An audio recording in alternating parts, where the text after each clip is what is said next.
कहानी का नाम रिश्तेदार। विकास से चर्चा कर रमन बाहर आया। अब भी सड़क पार कर ही रहा था कि अचानक उसे कुछ याद आया। उसका खुलासा करने के लिए वे वापस विकास के बंगले की ओर मुड़ा। विकास उसके रिश्ते के भाई जी ताऊ जी का पुत्र है। हम उम्र होने के कारण रमन उससे सलाह मशवरा कर लिया करता। साइकिल बाहर खड़ी कर विकास को बुलाने के लिए उसने जो ही घंटी की ओर हाथ बढ़ाया, भाई जी की तीखी आवाज सुन चौंक पड़ा। भाई जी विकास से कटु अंदाज में कुछ पूछ रहे थे। उन्होंने अत्यंत घृणापूर्वक रमन का नाम लिया। आजकल ये रमन क्यों आता है बार बार? ऐसे ही उसे बैंक से लोन लेना था। तुमसे तो नहीं मांगे कुछ रुपये पैसे? नहीं, अभी तो नहीं। दे मत देना। भाई जी ने उसे वो बात भी पूरी नहीं करने दी और तेज आवाज में अपना निर्णयात्मक आदेश सुना दिया। वापस मिलने में मुश्किल हो जाएंगे। रमन ने सुना तो स्तब्ध रह गया। उसे काटो तो खून नहीं। विकास ने अपने पिता की बात का क्या जवाब दिया? रमन तो ने वह तो नहीं सुना, मगर अपने रिश्तेदार के मुख से अपने प्रति कटु शब्दों को सुन उसका मस्तिष्क सुन सा रह गया। तो ये सम्मान है उसका अपने इन करीबी रिश्तेदारों की नजरों में। यही मूल्यांकन है उसकी हैसियत, उसकी परिस्थिति और सच पूछो तो उसकी नीयत का। उसके लिए वहां एक पल भी ठहरना दुश्वार हो गया। वो झट से पलटा और तीर की तरह बाहर निकल गया। साइकिल चलाते हुए उसके नथनों से गर्मा गर्म लपटें निकल रही थी। सारा शरीर अपमान की ज्वाला से तप रहा था। उसका मन जल रहा था, उसका मस्तिष्क जल रहा था, रोम रोम सुलग रहा था। उसे यूं अनुभव हो रहा था मानो उसका सारा खून अपमान की आग में जलकर खदबदा रहा है। यह सच है कि उसकी आर्थिक अवस्था इन दिनों अचानक बिगड़ गई है, मगर नीयत, क्या नीयत भी दुर्दिन के थपेड़ों से ऐसी बेगैरत हो गई है कि रिश्तेदार से पैसा लेगा तो वापस ही नहीं करेगा? उसे अपने आप से गिलानी होने लगी। आखिर भाई जी के मन में ऐसी कुशंका उठी क्यों? वह सामान्य वर्ग का है इसलिए? वह उनकी समकक्ष हैसियत का नहीं है इसलिए? क्या गरीब रिश्तेदार अपने अमीर रिश्तेदारों के पास महज इसलिए आते हैं उनसे पैसा मांगने, उनका मुंह धोने, उनसे मीठी मीठी बातें करने, उनकी जेब काटने? आज यदि कोई पराया अमीर व्यक्ति बार बार आता विकास के पास, उससे सलाह मशवरा करता, क्या तब भी यही शंका भय पालते भाई जी? उसे भी टेढ़ी नजरों से देखते? तब तो उसे प्रेम से बैठाकर चाय नाश्ता भोजन सब करवाते। घर पहुंचने तक रमन बुरी तरह फांफने लगा। साइकिल आंगन में खड़ी की और अब कमरे में हमसे कुर्सी में धस गया। उसी यूं लथपथ हालत में देख संगीता घबरा गई। पंखा तेज कर वे पल्लू से उसका पसीना पहुंचने लगी। क्या हो गया? तबीयत तो ठीक है ना? हाँ, फिर ऐसा लथपथ क्यों हो? क्या बात है? जवाब देने के बदले में आंखें मीच लंबी लंबी सांसें लेने लगा। संगीता ने उसे नेपकिन देते हुए कहा, अब पसीना सुखाइए, तब तक मैं शिकंजी बनाकर लाती हूँ। रमन आंखें मूंदे पड़ा रहा। 3-4 मिनट में संगीता शिकंजी बनाकर ले आई। कुर्सी के हत्थे पर बैठ उसने गिलास रमन के होठों से लगा दिया। पहले आप पी लीजिए, फिर आराम से बतलाइएगा। उसके हाथों से गिलास ले रमन घूट घूट पीने लगा। संगीता उसके बालों से में उंगलियां फिराने लगी। रमन के शिकंजी पी लेने के बाद उसने उसका मुंह अपनी ओर किया। हाँ, अब बताइए क्या हुआ? आप तो विकास जी के घर गए थे ना? हाँ। हुआ नहीं बैंक का काम, वो बात नहीं। फिर संगीता रमन का गला भर आया। उसने भरे गले से सब कह सुनाया। सुनकर संगीता को भी भारी धक्का लगा। कुछ पलों के मौन के बाद उसने पति के दिल पर मरहम लगाना चाहा। खैर छोड़ो, मत ध्यान दो उनकी बातों पर। अरे कैसे ध्यान ना दो? एक तरह से ये बेइज्जती ही नहीं है मेरी? मैंने तो कभी इशारे में भी रुपये नहीं मांगे थे विकास से। फिर भाई जी ने ऐसा कैसे सोच लिया? शायद अंकल जी के कारण। अंकल जी रमन के सगे ताऊ जी, उसके पिताजी के सगे बड़े भाई साहब। लगभग महीना भर पूर्व रमन उनके शहर गया था। रिश्तेदारों में ये बात फैल गई थी कि रमन जिस कपड़ा मिल में नौकरी करता था वह बंद हो गई है। पुनः प्रारंभ होने के कोई आसार नहीं। नई नौकरी के लिए 3-4 जगह हाथ पांव मार अब वह अपने शहर लौट खुद का कोई छोटा मोटा व्यवसाय आरंभ करना चाहता था। इन दोनों पूंजी का जुगाड़ करने की फिराक में है। उसे यूं बिना चिट्ठी पत्री के ये आया देख ताई जी फोन उतार गए। रमन जब तक रिक्शा से सामान उतारता उन्होंने ताऊ जी को इशारा कर दिया। दोनों की आंखों ही आंखों में मंत्रणा हो गई। दोनों अखबार फैला उसमें खो गए। तब तक रमन बरामदे में आ गया था। उसने कुछ मुझसे पूछाते हुए पेटक का पर्दा हटाया। तो उन्होंने चौकर इस तरह देखा जैसे रमन को अभी पहली बार देख रहा है। रमन ने आदर पूर्वक दोनों के चरण में स्पर्श किए। कृत्रिम मुस्कान बिखेर दोनों से आशीष दे औपचारिक बातें पूछने लगे। रमन ने नम्रता पूर्वक उनके जवाब देता रहा। इस दरमियान नौकर चाय बिस्किट रख गया था। चाय के बाद ताई जी ने उसे इसमें उसकी पीठ थपथपाई। सफर में थक गए हो गए, ऊपर ना धो लो, तब तक मैं रसोई की तैयारी करती हूँ। नौकर के संग रमन ऊपर आया। कमरे के एकांत में ताऊ जी के व्यवहार का विश्लेषण करने लगा। यद्यपि दोनों बोले प्यार मोहब्बत से थे, मगर उनके व्यवहार में छिना सी शुष्क आवरण था। अपने हाव भावों से उन्होंने स्पष्ट चेता दिया था कि बातों की भारी चाहे जितनी चला लो, इन तिलों से तेल निकलने वाला नहीं है। तो मन ही मन पछताने लगा। वह था इतनी दूर यहाँ आने के पूर्व उसके पिताजी ने बार बार समझाया था, देखो बेटा, किराए भाड़े के 400-500 रुपये बिगाड़ने का कोई मतलब नहीं। मेरे भैया तुम्हारे वास्ते कुछ करने को वाले नहीं है। उन्होंने कभी अपने माँ बाप को नहीं पूछा, मगर रमन जिद पर अड़ा था। एक बार कोशिश करने में हर्ज नहीं क्या है। माँ ने भी समर्थन किया। बड़े प्रेम से उन्होंने ताई जी के लिए 4 बड़ी पापड़ बनाए। कुछ अन्य चीजें भी बनाई। माँ के हाथ की बनी ये सारी चीजें ताई जी को बेहद पसंद आती थी। वह समस्त लोगन निष्फल गए। उसका दिल डूबने लगा। इसी तंगी की हुई हालत में इस यात्रा पर वे कर्ज ने उसे परेशान कर दिया। तैयार होकर वे नीचे आया।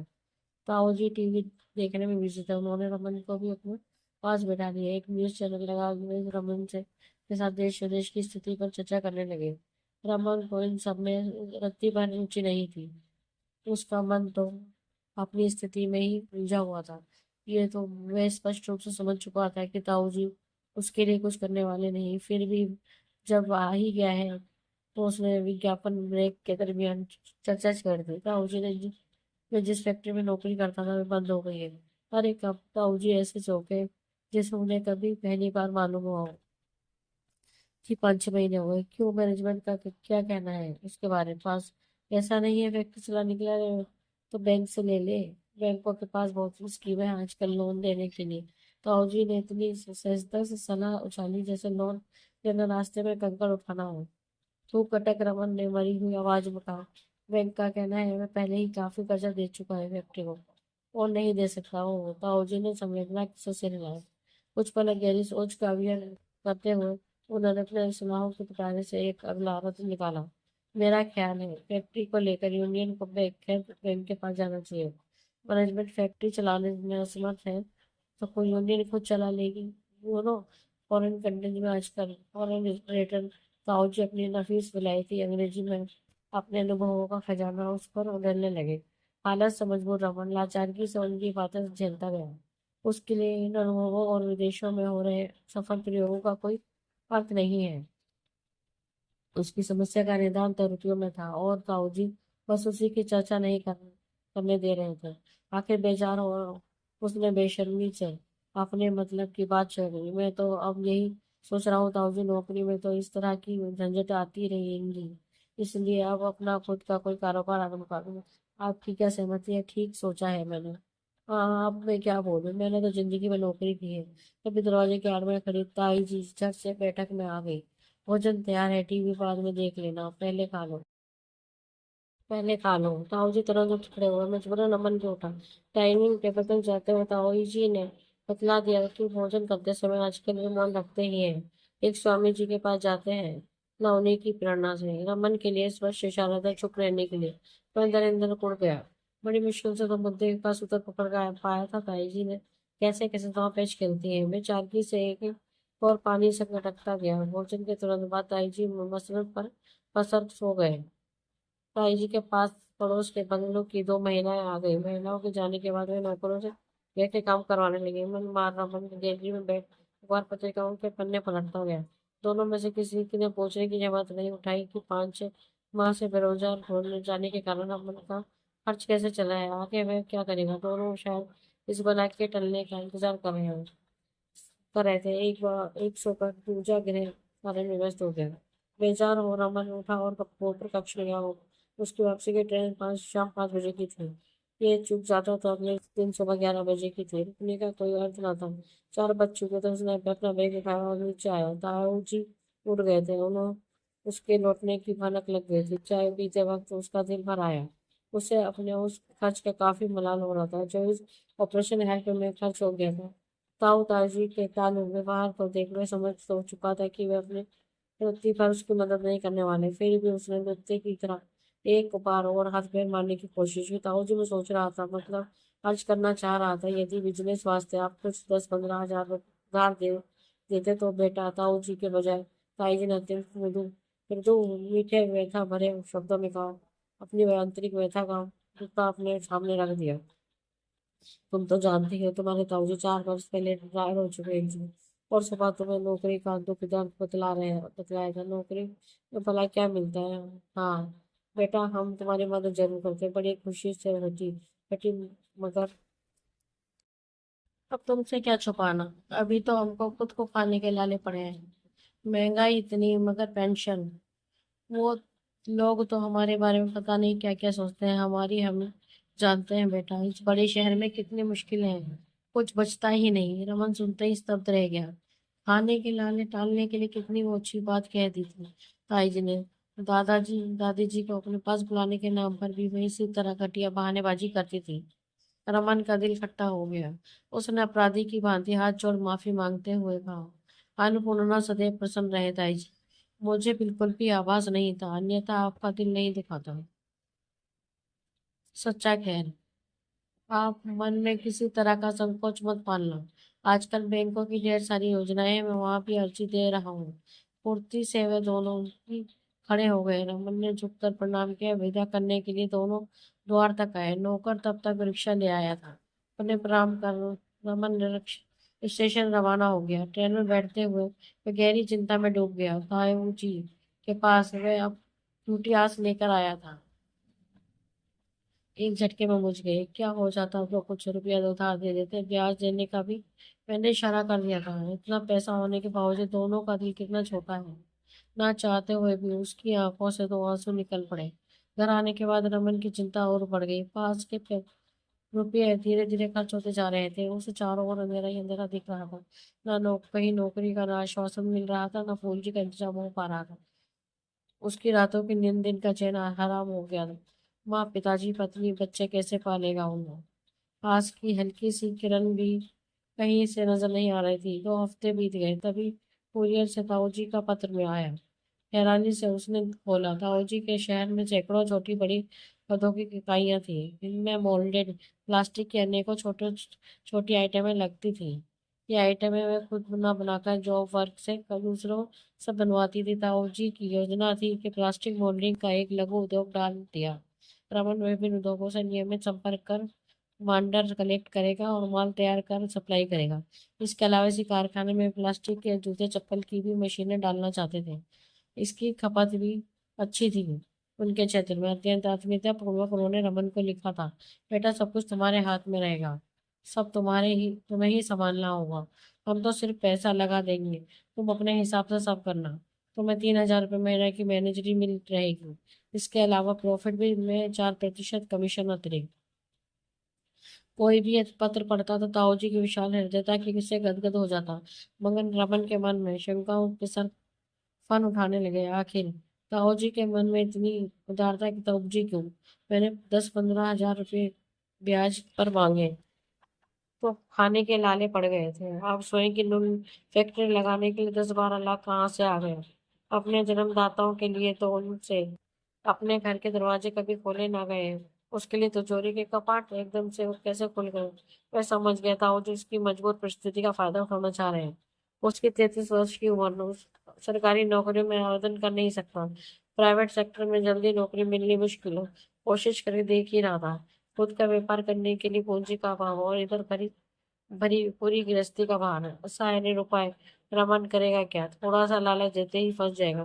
किसी पराये के भरोसे फैक्ट्री लगाएंगे तो जी तो धोखे का डर। ये घर का मजदूर छोकरा, जब चाहे धमकाते रहो और ब्याज में एहसान लगाते रहो।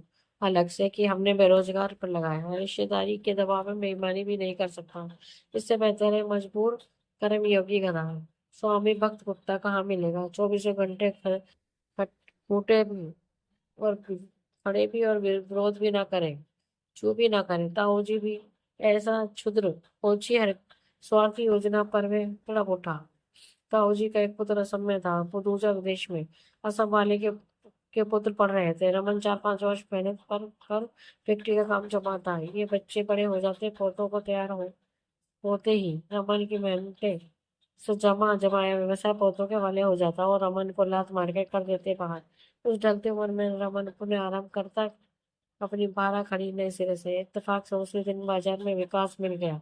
आती बातों में दोस्त ने बतलाया, पिछली रात तो भाई जी के पास ताऊ जी का फोन आया था। कह रहे थे रमन तो ठन ठन गोपाल है, उसे लाइन पर लगाने के वास्ते कारखाना डाल रहे हैं। सुनते ही रमन अवाक रह गया। ताऊ जी अब रिश्तेदारों में ढोल पीटते रहेंगे, रमन को लाइन पर हमने लगाया। उसका मन आक्रोश से भर उठा।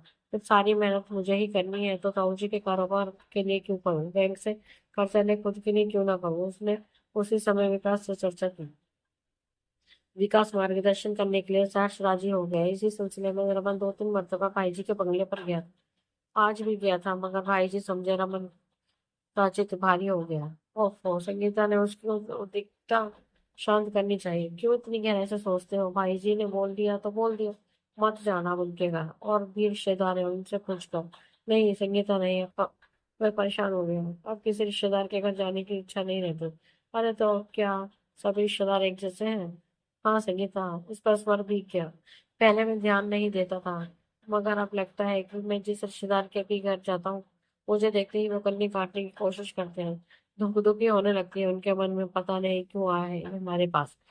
कुछ उधार तो नहीं मांगना चाहता, ये ठल्ला कहेगा। छी, संगीता ने उसके होठों पर अपनी हथेली रख दी। कुछ भी बोलते हो अपने आप को, कौन कहता है अपने टल्ले हो? संगीता, उसका कंठ अवरुद्ध हो गया। अब जब तक आप अपने काम धंधे पर नहीं लग जाते, फालतू ही तो मैं हूं मैं। ओहो, फिर वही मैं सुनकर बोली, रिश्तेदार कुछ भी कहते हैं, ध्यान क्यों देना। जानबूझकर तो नौकरी छोड़ी नहीं। हफ्ते 10 दिन में की बात है, बैंक लोन मंजूर होते ही। लोन मंजूर होना इतना आसान नहीं संगीता। उसकी बेचैनी एकदम बढ़ गई। कई बार महीने लग जाते हैं। सोचता हूँ इतने दिनों तक घर खर्च कैसे चलेगा। पास में थोड़ी बहुत जो पूंजी थी वे भी खर्च खर्च में धीरे धीरे कम। फिर एक बात बोलूं, संगीता ने एकदम निर्णय लिया। उसकी आंखों में गजब की दृढ़ता थी। क्या मेरे गहने बेच देते हैं? तुम्हारा दिमाग तो ठीक है। एकदम भड़क उठा। फिर तुम पहनोगी क्या? पहले मेरी बात शांति से सुन लो। उसने पूरी दृढ़ता से उसकी आंखों में झांका। फिर अभी तुम रिश्तेदारों को कोस रहे थे। बुरे वक्त में कोई साथ नहीं देता, उल्टे मजबूरी का फायदा उठाना चाहता है। हाँ, मगर बिना गहनों के तुम रिश्तेदारी में कहीं आना जाना पड़े, फिर वही रिश्तेदारी संगीता भड़क उठी। इन रिश्तेदारों में से कौन आड़े वक्त में हमारी सहायता कर रहा है? उल्टे बचना चाहते हैं हमसे, हमारी छाओं से। फायदा उठाना चाह रहे हैं हमारी मजबूरी का। स्कीमें बना रहे हैं हमें गुलाम बना कर रखने की। फिर हम ही क्यों सोचे इन खुदगर्ज रिश्तेदारों के बारे में? हाँ, रमन गहरे ऊहापोह में फंस गया। रिश्तेदार कोई सहायता नहीं करते रमन, वे तो उल्टे तमाशा देखना चाहते हैं, हमारी मजबूरी का, हमारी बर्बादी का। उसका स्वर भरा गया। हमें अपनी सहायता खुद करनी होगी। जरा सोचो, जब तक लोन स्वीकृत नहीं होता, 4 माह 6 माह हमें अपनी जमा पूंजी में से ही घर चलाना हुआ।